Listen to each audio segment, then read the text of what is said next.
Bueno, vamos a hablar con Edgar Jiménez, el chino, que es el fotógrafo histórico de confianza del cartel de Medellín. Por supuesto, cuando hablamos del cartel de Medellín, la referencia obligada es Pablo Escobar. Y bueno, Chino, en este caso queremos hablar con vos para que nos cuentes un poco sobre este libro, el libro El Chino, justamente. Edgar Jiménez te llama, pero bueno, todos te conocen como el Chino, ¿no? Chino, Sí, contanos un poquito de qué se trata este libro y bueno, lo que tengas para mostrarnos, si lo tenés ahí a mano también para ver la tapa, todavía Argentina no llegó.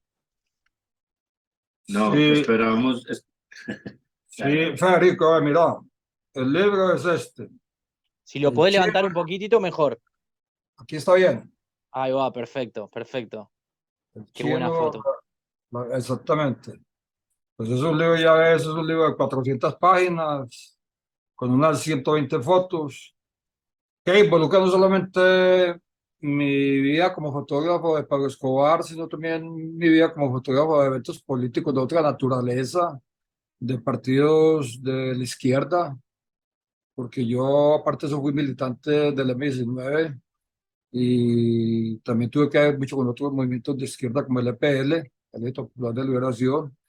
Y entonces este libro involucra muchas historias, aparte de la de Pablo Escobar, también otras historias de esa violencia que ha acompañado a Colombia a través de toda su historia y muy principalmente en estos últimos 50 años. Mm. Entonces, el libro recoge toda esa serie de historias y Alfonso Buitrago, donde me encuentro, hace unos 5 o 6 años se interesó por todas esas historias, y todas esas 5 o 6 años que decidimos hacer el libro, que por fin salió a la luz ahora en diciembre pasado. Claro, claro. Está igual más centrado en tu vida que en la de Pablo Escobar, básicamente. Sí, pero mi vida está también muy ligada a la de Pablo Escobar, o sea que es como la misma cosa porque son unas vías como paralelas, en el Claro. sentido que como Pablo Escobar y yo nos conocimos de niños, a los 13 años de edad ya nos conocíamos, compañeros de secundaria, en primero de bachillerato, y estudiamos juntos en el mismo salón unos 3 4 años, y entonces tenemos vinculaciones de niñez, y luego ya de juventud. Después perdimos contacto por unos 15 años y nos reencontramos de nuevo en el 80, cuando ya Pablo Escobar era considerado el capo de capos del cartel de Medellín y de la mafia en Colombia. Y ya estaba en todo el esplendor de su poder y era considerado uno de los 4 o 5 hombres más ricos del mundo por Forbes. Claro. Y de ahí seguí vinculado con Pablo pues hasta su muerte. Ya cuando estuvo detenido en la catedral y después con sus fugas, pues ya no tenía mucho contacto físico con él, pero sí tenía contacto a través de amigos y de otra naturaleza. Fuiste compañero de colegio, decías recién de Pablo, y quería preguntarte qué recordás de esa etapa de Pablo, si, no sé, si tenía algunos actos de rebeldía, si transgredía las normas, o si era un chico común y corriente que jamás alguien podría haber imaginado que se iba a transformar en el narco más importante de la historia, te diría. Sí, pues Pablo Escobar como estudiante no fue un estudiante destacado. Era en cuanto a notas y académicamente, digamos, un estudiante promedio. Y en el año 1965, que estamos en tercero de secundaria, pues alcanzó una cierta notoriedad, bueno, no por cuenta de él, sino por cuenta del hermano, de Roberto Escobar, Sí, que fue el Osito, que fue un ciclista muy destacado. Y en esa época, año 65, el evento deportivo más importante de Colombia era la Vuelta a Colombia, que movía multitudes, eso era multitudinario. Y Roberto Escobar, como era considerado un héroe del ciclismo antioqueño, y pues nosotros que estábamos jóvenes, teníamos 15 16 años, pues lo veíamos como un ídolo. Y Pablo, que era compañero de estudio, pues era el hermano de Roberto, y entonces toda la fama de Roberto, pues también se contagió, pues a Pablo igual, lo cogió y por extensión a Pablo también lo pusimos de osito. Pero ya para ese año, ya Pablo Escobar hacía ciertas cosas que mostraban una cierta audacia, una cierta osadía que los demás compañeros no hacíamos. Es conocida mucho la historia de cuando se metía al salón de los profesores, sacaba los exámenes mal hechos y metía yo unos exámenes no resueltos y eso lo hacían en complicidad con otros dos o tres compañeros, pero todas esas cosas que él ideó para ganar las materias, porque no era buen estudiante, sobre todo en matemáticas no le iba bien, perdía los exámenes, pero entonces consiguió la forma de conseguirse las llaves del salón de profesores y cuando los profesores salían a almorzar, él con los compinches entraba al salón, abría el escritorio, sacaba los exámenes malos y metía unos exámenes que previamente había elaborado ya bien. Y entonces así ganaba las notas él y también los demás, los otros dos o tres compinches. Pero ninguno de los demás compañeros, pues estamos hablando del año 65, cuando en esa época no es como ahora, si tuvo que dar respeto por los profesores y uno no se atrevía a ese tipo de acciones y Pablo Escobar sí era capaz de hacerlas. Entonces, desde ese momento ya empezó a mostrar ciertas características de su personalidad en cuanto a cosas ilícitas, ilegales y que requerían de una cierta audacia. Claro. Te he escuchado decir en algunas entrevistas que Pablo era un buen lector igualmente. Uno piensa directamente en García Márquez también, pero no sé si vinculado a ese tipo de lecturas o si te acordás algo que leía Pablo como alguna referencia. Sí, sí, sí, sí. Pablo Escobar ya para el bachillerato, por ejemplo, yo sí había leído la famosa biografía de María Antonieta, de, de Sbey. Mm, Sbey. Y él fue un gran lector de Sbey. Incluso recuerdo que cuando estuve detenido en la catedral, por intermedio de un concuñado, me mandó a comprar unos libros de Sbey. Recuerdo muy bien los títulos. Momentos estelares de la humanidad y Fouché, el genio tenebroso. Date cuenta que leer a Fouché, con toda la implicación que tuvo en la política francesa, sí, porque ya indicaba una cierta capacidad de un lector de un cierto nivel. Y pues también en esa época era muy lector de selecciones de Vergés Dalles, pero ya se preocupaba también por críos literarios. En cuarto, tercero de bachillerato, él conformó un club literario allá en el salón con otro compañero Edgar Cano y con el mismo Gustavo Gaviria. sí. Incluso escribió un cuento que se llama El Refugiado, que Edgar Cano, el compañero de estudio, lo recuperó hace poco y este fin de mes lo encontró. Y este fin de mes quedó para mañana o pasado mañana que va a entregármelo. Pues sería una nota buena tener el cuento ese que Pascual escribió cuando tenía unos 16, 17 años. Oh, Mm. sí, sí. Pensaba en estos comienzos trabajando con Pablo ya como vos como fotógrafo. ¿Te acordás cuál fue la primera cobertura fotográfica que tuviste que hacer, el primer evento vinculado al cartel de Medellín que tuviste que cubrir? Bueno, yo me reencontré con Pablo Escobar algo así como a finales del 80, a finales del 80 y hacía 15 años no nos veíamos. Ya tenía la Hacienda Nápoles, un amigo mío era personero en Puerto Triunfo, que es el municipio donde está la Hacienda Nápoles, en jurisdicción, exactamente la Hacienda Nápoles está ahí. Me llevó a presentarme al dueño de la hacienda y cuando llegamos, pues Pablo ya me conocí, yo también a él, me saludó muy afectuosamente, me preguntó qué hacía, le dije que estaba dedicado a la fotografía, entonces inmediatamente me contrató para que le tomara fotos a todos los animales del zoológico, porque quería un inventario fotográfico de todos y cada uno de los animales que él tenía allá, que eran más de 1500, de todos los continentes. Entonces, ese fue el primer encargo fotográfico que me hizo.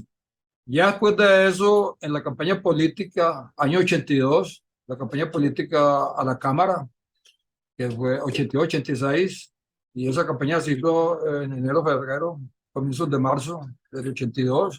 Yo fui coordinador de esa campaña política, pues daba mi experiencia en política con otros movimientos como la NAPO 10 años antes, y la coordiné la campaña junto con otros amigos.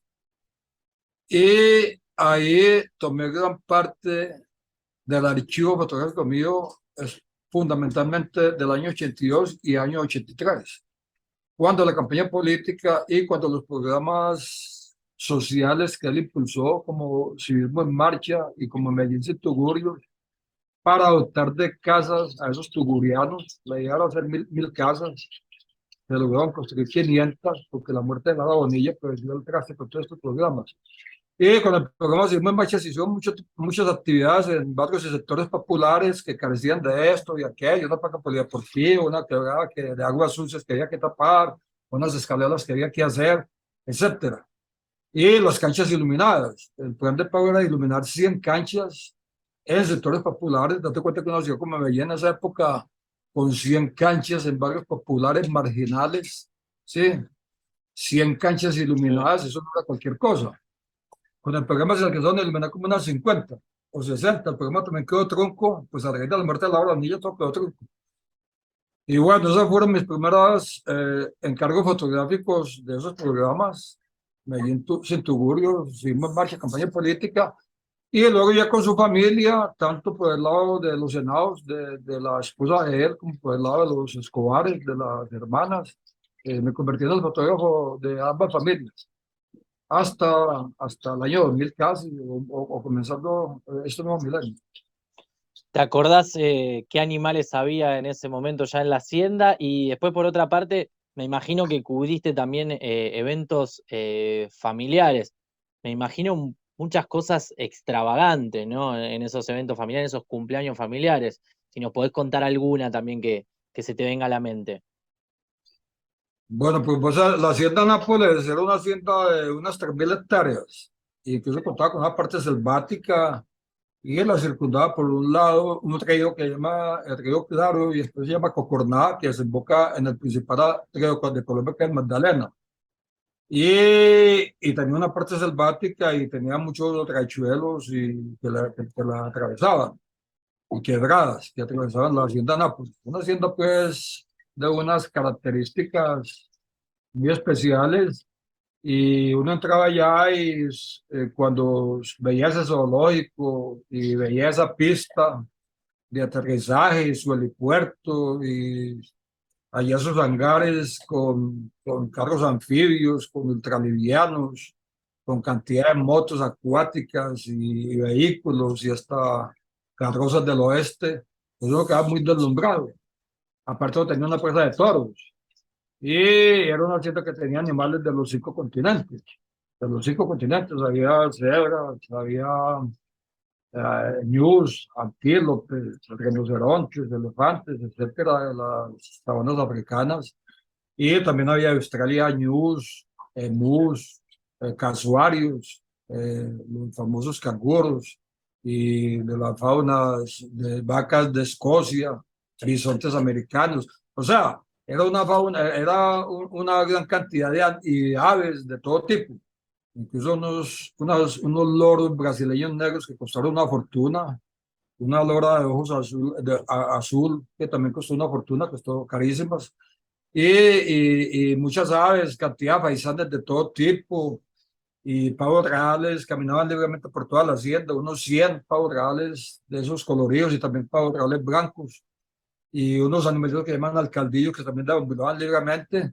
Y esa hacienda, además ese zoológico, estaba, tenía entrada gratuita, cualquier persona del país que quisiera ir, entraba gratuitamente al zoológico, y no tenía que pagar absolutamente nada. Ahora decía que ese zoológico le pertenecía al pueblo colombiano y que como el pueblo colombiano era el dueño, pues que no tenía que pagar. Bueno, y las fiestas de que me tocó estar fueron más que todo fiestas familiares, que no eran pues así como tan exóticas, no, sino fiestas sobrias, pero con todo. Y allá en Nápoles sí se hizo otro tipo de fiestas más exóticas y más extravagantes, como vos decís, pero yo no estuve en esas. Yo no estuve en esas fiestas extravagantes que sí supe que las hubo, pero que yo no estuve invitado. ¿Te acordás si hubo algún momento en el que vos te diste cuenta que te ganaste la confianza de Pablo para poder estar, que te convoque a esta fiesta, para que le puedas sacar fotos dormido, como las que se pueden ver por internet? Si uno googlea tu nombre, aparecen esas fotos que le sacaste a Pablo, que son documentos históricos. ¿Te acordás si hubo un momento así que recordás que vos dijiste: "Ah, acá creo que él confía en m"? Bueno, pues la verdad es que yo nunca busqué ganarme la confianza ni el aprecio del pueblo, como tampoco lo hago con nadie. Simplemente vivo mi vida, soy como soy, y la gente se percata, se va dando cuenta de quién es uno. En mi caso, como fui compañero de secundaria de él y yo era un buen estudiante. Es más, el primer año que estudiamos juntos, yo ocupé el primer puesto en el salón y era un estudiante destacado que sacaba buenas notas en matemáticas, en álgebra y todas esas cosas.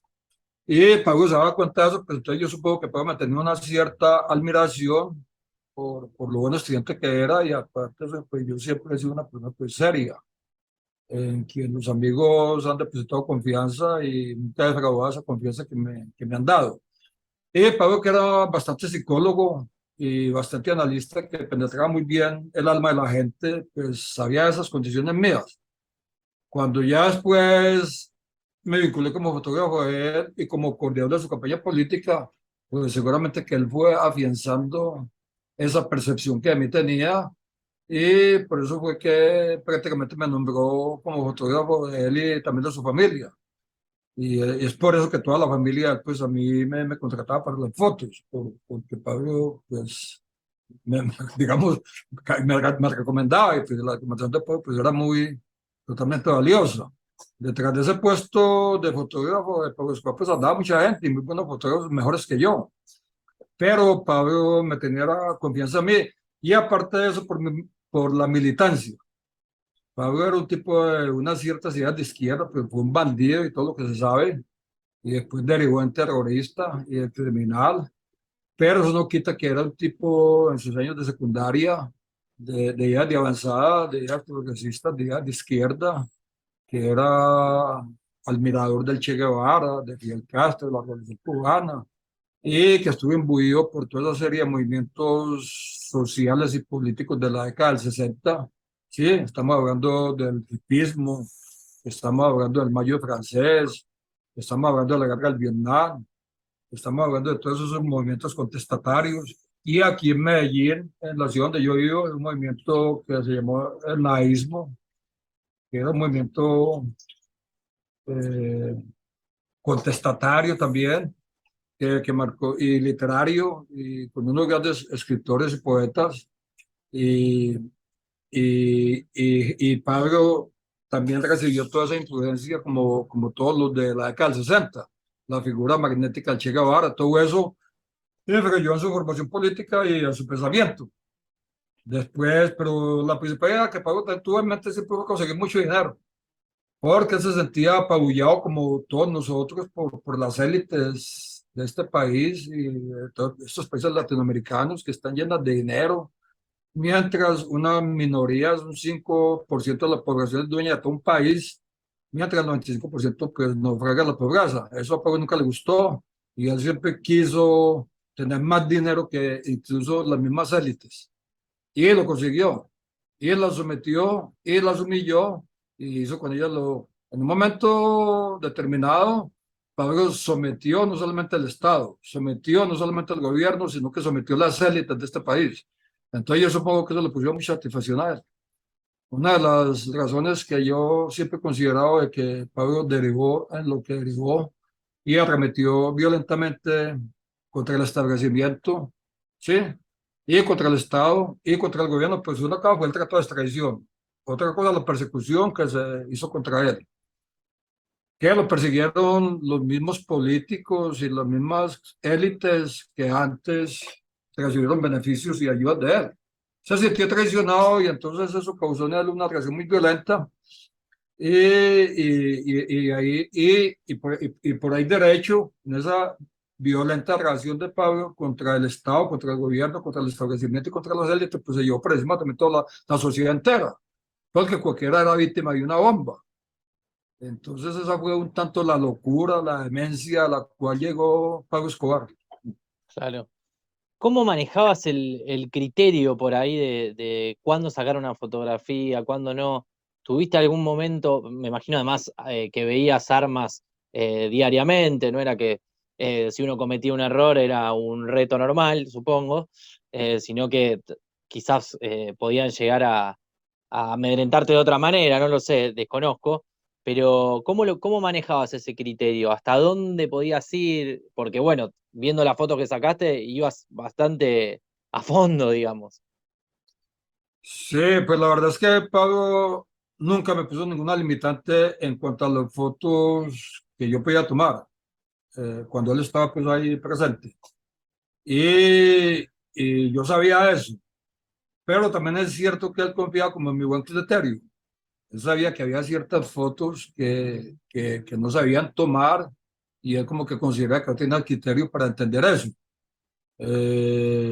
Por ejemplo, de todos esos gente armada que andaba con él, etcétera, pues yo podía tomar fotos, pero tampoco lo hacía, porque la idea mía no era esa. Y además en ese momento, pues estamos hablando del año 82, 83, pues no, nadie imaginaba, sí, la dimensión que iba a alcanzar.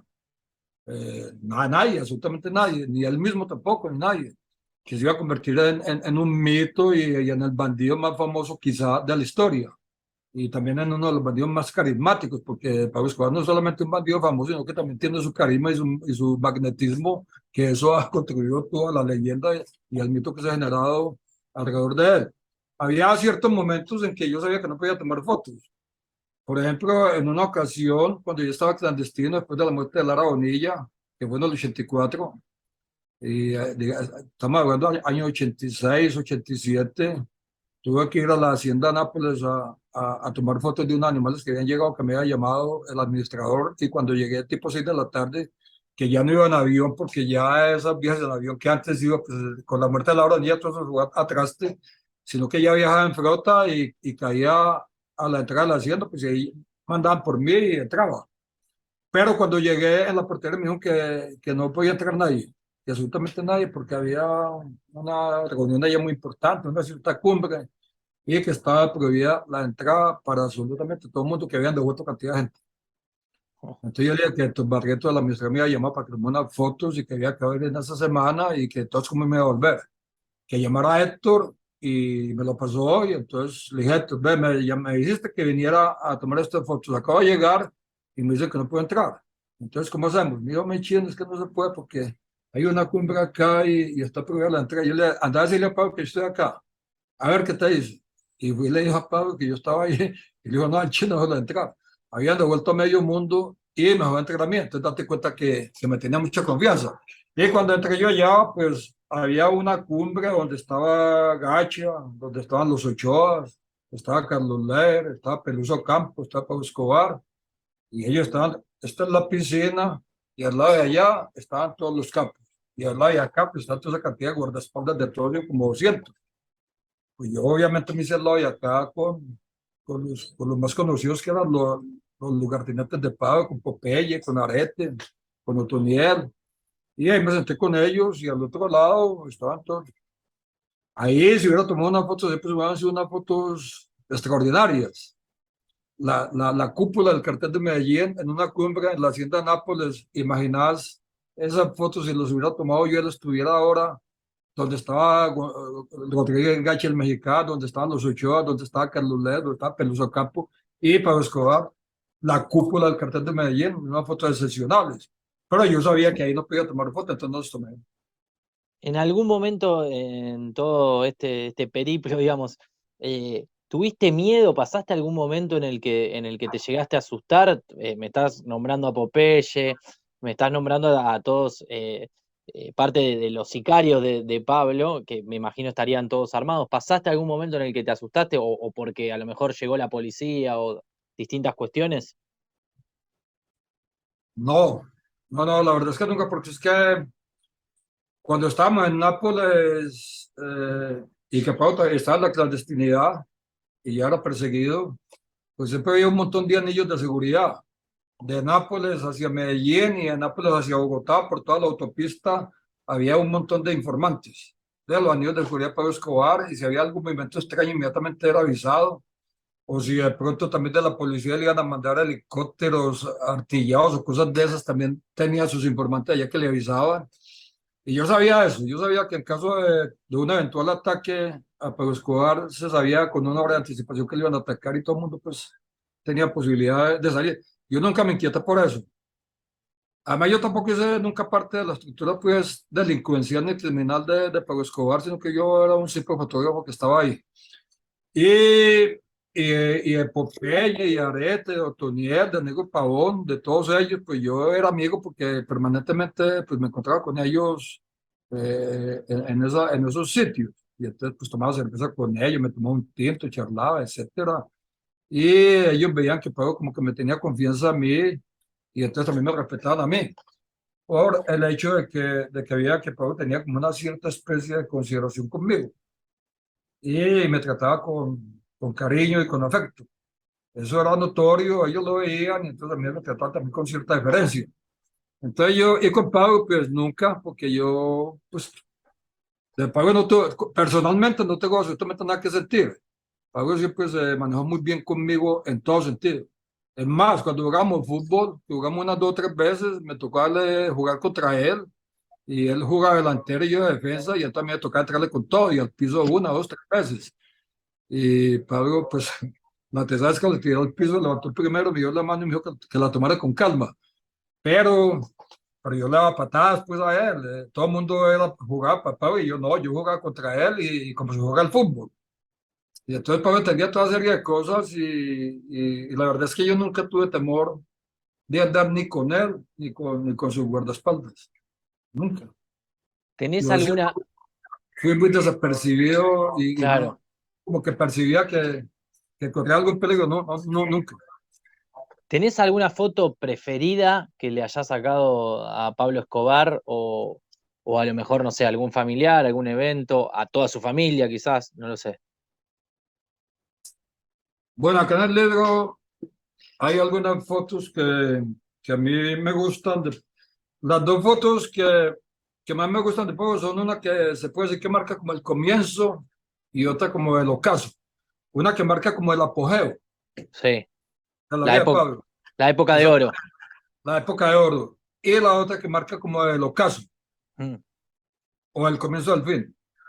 La época que marca, la foto que marca el momento de esplendor de Pablo Escobar es esa foto donde está dormido, mm, que se ve plácido, que se sí, ve dormido, tranquilo, plácido. Esa foto fue a finales de los 80, cuando yo estaba en todo el esplendor de su poder económico, que no político, de su poder económico, y había sido ungido como el jefe del cartel de Medellín.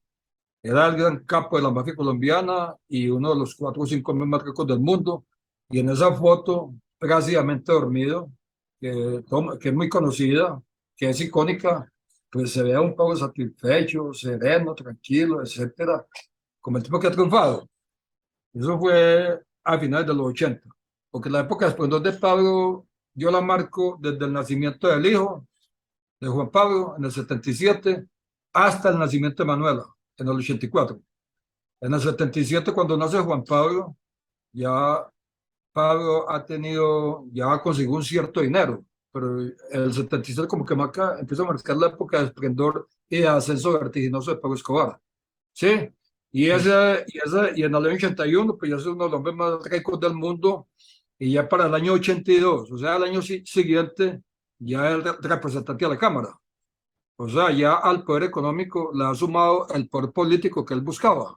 Entonces, el año 82, todo el año 82, que fue representante de la Cámara, fue un año de mucho esplendor para él. Y también el año 83. Pero ya al final del año 83, que se vienen las investigaciones contra él y se desenmascara el espectador, el periódico, el espectador que había sido un mafioso, ¿sí? Y un narcotraficante. Entonces, y tiene que renunciar a la curul, ya empieza, y ya el poder político pues se le acaba, porque tiene que renunciar a la Cámara y pierde también la inmunidad parlamentaria. Y ya a los 4 o 5 meses, abril del 84, pues viene el asesinato del ministro Lara Bonilla, que marca ya como el fin del esplendor de Pablo Escobar. Y al mes siguiente nace Manuela, porque Manuela nace, a Lara Bonilla lo mata en abril del 84. Y Lara Bonilla nace, y Manuela nace al mes siguiente, que nace en Panamá, porque ya todos los jefes mafiosos tienen que ir a Panamá por la persecución que el Estado lanza contra ellos, y entonces Carlos Lero, los mexicanos, los Ochoa, los del cartel de Cali, tienen que esconderse en Panamá, y Victoria, que está en embarazo de Manuela, pues también tiene que ir a Panamá, y allá nace Manuela. Y mm. entonces Manuela nace en un momento en que empieza ya la vida clandestina de Pablo Escobar, por la muerte de Laura Bonilla. Y a partir de ahí, pues Pablo tiene que seguir clandestino porque está perseguido por las autoridades y siempre huyendo, siempre escondido, ya, etcétera, hasta la muerte. Chino, ¿y qué Y considerás? en esa época, esa foto de Pablo así dormido es la que marca el comienzo de su Claro, esplendor. Y la otra foto que le tomé en el año 89, el año 89 tal vez fue el año más trágico de la historia reciente de Colombia, el año más violento, donde Pablo Escobar vuela al edificio del DAS, donde matan al candidato presidencial Luis Carlos Galán, que todo el mundo conoce esa historia, donde vuela el avión de Avianca, ¿sí? Y sí. donde el Estado también golpea a Pablo Escobar porque le mata a Mario Henao, a su cuñado, y también le mata al mexicano, que era su aliado principal.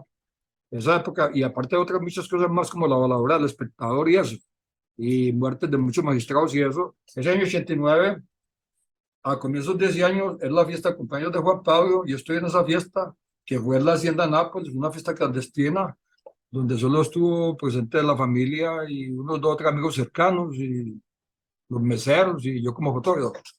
Ahí le tomé una foto en un momento determinado de la fiesta que él se queda sumido, mirando al piso, en la mesa, pero pensativo, mirando hacia abajo, con un vaso de un licor humedante, y se queda Sí. así como en minutos, casi media hora. Y yo lo vi así, pensativo, pensativo, pensativo, entonces le tomé esa foto, porque ya estaba lleno de todo tipo de problemas, enfrentando cantidad de cosas, la persecución del Estado, y después se viene la cosa todavía más dura, ya después de que mata a los Galeanos y a los Moncada en la catedral, ya tiene que enfrentar simultáneamente a la CIA, a la EA, al cartel de Cali, a los Pepes, a la policía colombiana, a todo el mundo, al cuerpo de élite. Y entonces, el comienzo de ese ocaso, yo lo marco con una foto. Chino, nos quedan 6 minutos y medio más o menos, por eso voy a tener que acelerar un poco y pedirte que sea lo más sintético posible, porque tengo ganas de hacerte 150 preguntas en realidad, pero bueno, me tengo que acortar un poco porque se nos va a cortar la transmisión. ¿Qué considerás que era lo más importante para Escobar? ¿El dinero, la familia, el poder? Pues yo pienso que para Escobar, en orden de importancia, lo primero era la familia, la familia. Él sentía un gran amor por su mamá, tenía un gran amor por Victoria y por sus hijos, indudablemente. Él, era una cosa muy notoria el gran amor que sentía por la mamá, por doña Hermilda, y también por Victoria y por sus hijos, por Juan Pablo y por Manuela. Ese amor que sentía por la familia lo impulsó a él, siendo muy pobre, a, a tratar de mejorar las condiciones de vida económica de su familia y además era un tipo ambicioso, porque en los genes de Pablo Escobar está esa cosa de ambiciosa y audaz. Sí. Entonces se fue metiendo a económicamente superarse, y entonces eso ya lo va cogiendo como una cierta bola de nieve que va creciendo y cada vez va ambicionando más dinero. Eso es lo que ya lo mata a él. Pues yo pienso que en orden de idea, primero está la familia y segundo el dinero. Mm. El dinero. Porque ya con dinero pues también se tiene mucho poder. Entonces yo pienso que primero el gran amor a la familia. El gran amor a la familia, la mamá, la esposa, los hijos, lo mueve a conseguir dinero a como sea. Y Mm. apenas empieza a conseguir dinero mucho, ya quiere todavía mucho más. Y entonces ahí el dinero se convirtió también en una sesión también por el poder, porque Mm. mientras más dinero tiene, pues más poder también tiene. Y Claro. en una estructura de delincuencia como el cartel de Medellín, tener mucho dinero para estar ahí y manejar un combo de bandidos, ¿sí? Que cuestan un montón de dinero, pues se necesita mucha plata. Y entonces yo pienso que amor, dinero y poder, en ese Sí. orden, así lo definiría yo. Acá en Argentina, bueno, y en el mundo llegaron Narcos, El Patrón del Mal, varias de las series vinculadas a la vida de Escobar. ¿Pudiste ver alguna? ¿Considerás que tienen un grado de realismo importante? De todos los documentales y películas y literatura y de todo lo que se ha hecho sobre Pablo Escobar, considero que El el libro, mejor de lejos, es la parábola de Pablo de Alonso claro, Salazar. Alonso Salazar fue alcalde de Medellín, un gran escritor, además que ha escrito otros muchos libros también muy buenos todos, No nacimos para semilla, y un sí. montón de... Exactamente. La parábola de Pablo para mí es como el líder, el mayor, el más Mm. objetivo, el más bien investigado, el más bien analizado, la mejor biografía de Pablo Escobar es esa, de lejos. Claro. Y Y el patrón del mal está basada en el libro. el patrón de Mac está basada en el libro, pero tampoco certeramente. Hay unas ciertas cosas que se salen, pero realmente está basada en la parábola. Y, y El patrón del mal es para mí también la mejor serie documental o de películas o en televisión o en cine que se ha hecho sobre él. Lo de Netflix, lo de Narcos y eso es muy especulativo, como son Claro, los gringos y los americanos que le ponen y le quitan eso, y son un montón de cosas ahí que no corresponden con la realidad. claro. Y quería preguntarte si recordás algún comentario o alguna relación, algún vínculo de Pablo con la Argentina. Pues yo pienso que el fútbol, yo pienso que el fútbol es lo que más ligaba a Pablo con la Argentina, pues porque Pablo fue un gran amante del fútbol. El deporte preferido de Pablo fue el fútbol. Pablo fue hincha del Deportivo Independiente de Medellín. Y Pablo recordaba con mucho cariño esa época en que el Medellín fue campeón nacional de Colombia en el año 55 primero y después en el 57, cuando él y yo teníamos 5 años, teníamos 7 años. Entonces nosotros recordamos perfectamente a toda esa cantidad de futbolistas argentinos que fueron campeones con el Medellín, incluso a José Manuel Moreno, y Omar Orestes Corbata, todos Sí, esos ídolos del fútbol argentino que nos enorgullecían a nosotros como hinchas del Medellín. Y sí. Pablo, cuando hablamos de fútbol, pues recordaba mucho a estos grandes futbolistas. José Manuel Moreno, pues obviamente una de las grandes figuras del La fútbol máquina de mundial. River, después. Exactamente, Antes va y después. junto con Los Tau, y bueno, esos Lustó, La Bruna, Pedernera. Herrera, sí. Y después el Loco Corbata, Sí. que y también otros como Roque Ratamoso, Ramaciotti, etcétera, que todos fueron fulgurantes estrellas del fútbol argentino que pasaron por el Medellín. Mm. Y, y entonces, pues el amor de Pablo Escobar por el fútbol argentino, pues era notorio. Sí. Chino, para cerrar, porque nos queda 1 minuto 15, quiero preguntarte si a veces o en algún momento tuviste remordimiento por acompañar a Pablo y cómo es la imagen de Escobar hoy en Colombia. Si todavía hay gente que lo defiende y gente que por ahí no lo puede tolerar ni siquiera nombrar. No, no, no, yo nunca tuve remordimiento de haber conocido a Pablo Escobar, de haber sido su compañero de estudio de salón, de haber sido su amigo y de haber sido su fotógrafo, porque la verdad es que independiente de lo criminal y terrorista y todo lo que fue él para mí fue un amigo de infancia y siempre conservé y conservo ese afecto que le tuve en los años de estudio, y incluso posteriormente cuando ya era bandido, pues él siempre se manejó personalmente conmigo bien. Pero yo siempre rechacé, obviamente, todo lo que él hacía, esa matanza de policías y los crímenes y eso. Entonces yo no tengo ningún remordimiento en cuanto a haber estado al lado de Pablo. Y la otra pregunta es ¿cuál? Sí, ¿cómo es la imagen de Pablo Escobar hoy en Colombia? Si hay gente que Ah, todavía no, lo defiende o no. Pablo Escobar, un sector de la población, pues lo ve como el peor de los demonios, por todas las atrocidades que cometió, por sus bombas, por sus crímenes y por toda la afectación que la sociedad sufre por cuenta de él. Y hay otro sector de la población que lo ven casi como un dios y lo consideran un ídolo y casi un héroe por las obras sociales que hizo, como el barrio Medellín sin Tugurios, y porque lo veían como un benefactor de los pobres, y también en el sentido de que lo veían como alguien que enfrentó las élites y las humilló. Y entonces eso ha hecho que la percepción de Pablo Escobar en Colombia esté como dividida entre un sector de la población que lo odia, lo detesta y lo ve como el peor criminal que ha nacido en Colombia, y otro sector que lo ven todo lo contrario, como un ídolo y que casi que lo veneran.